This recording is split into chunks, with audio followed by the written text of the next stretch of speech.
Long ago, in a small village, there was a sacred law no one dared to break.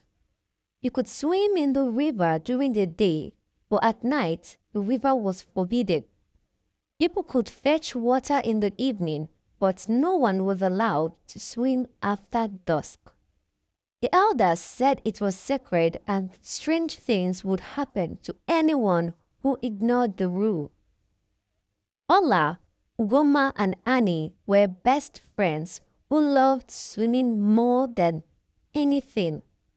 Every chance they got, they would run to the river, splashing and diving until they were exhausted. One afternoon, the three friends were having so much fun that they didn't notice the sky turning orange, then fading to gray as the sun began to set. The other villagers had long left, returning home before dark, but the girls, caught up in their laughter and games, didn't realize they were alone.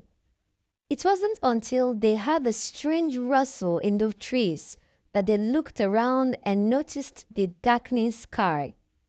"It's getting late," Annie whispered, feeling a chill creep over her. Just as she spoke, Ola let out a startled cry. Her hand slipped below the water and she disappeared with barely a ripple. "Where's Ola?"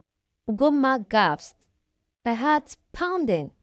He called her name, frantically searching the water, but Ola was gone. The river was silent. The girls' hearts sank as they remembered the village's rule. They weren't supposed to be swimming this late. The river was sacred after dark. Panic gripped them.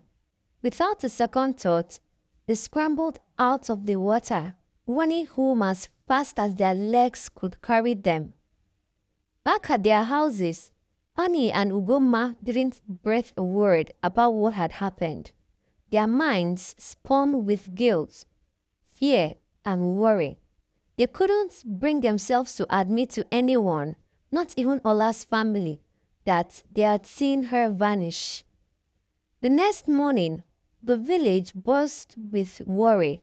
Ola's parents had searched everywhere and called out her name, but there was no sign of their daughter.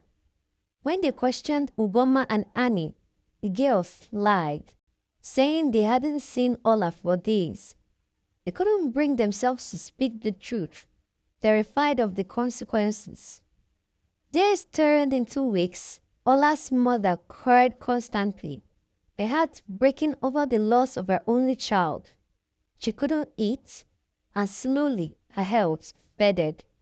Ola's father did everything he could to comfort her, but one tragic day, she passed away from grief. Ola's father was left alone, devastated, and began visiting the river daily, pleading with the gods to return his daughter. One evening, an old fisherman named Okafo was casting his net in the river. As he pulled it back, it felt heavier than ever before. His heart leaped with excitement, thinking he had caught the biggest fish of his life. But when he pulled the net up, he saw a pale, lifeless young girl tangled in it. It was Ola. Okafor rushed to the shore, gently laying Ola down. Her skin was cold, her eyes closed, and she looked as though she had been lost for ages. Okafor, who knew herbal medicine, took her home and carefully treated her, trying to bring her back to life. Days passed, and he worried she would never wake. But on the third day, Ola suddenly sneezed. Her eyes fluttered open, and she looked around, dazed. "Are you all right?" Okafor asked gently, offering her food and water. She ate, but something was wrong. Her eyes looked distant, as if she was seeing a world no one else could. When he asked her name and where she came from, she stared blankly, unable to remember anything. Meanwhile, Ugoma and Annie were overwhelmed by guilt. They had kept the truth hidden for so long, and now they could hardly sleep, haunted by dreams of Ola and the night at the river. One morning, they couldn't bear it any longer. They gathered their courage and went to Ola's father. We have to tell you something, Ugoma said, her voice trembling. With tears in their eyes, the girls confessed to everything: how they had stayed too late, how Ola had disappeared, and how they had run home in terror. Ola's father's face twisted with grief and anger. Why didn't you tell me?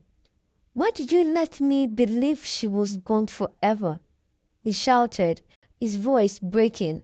Before he could say anything else, they noticed an old man and a young girl walking toward them from afar.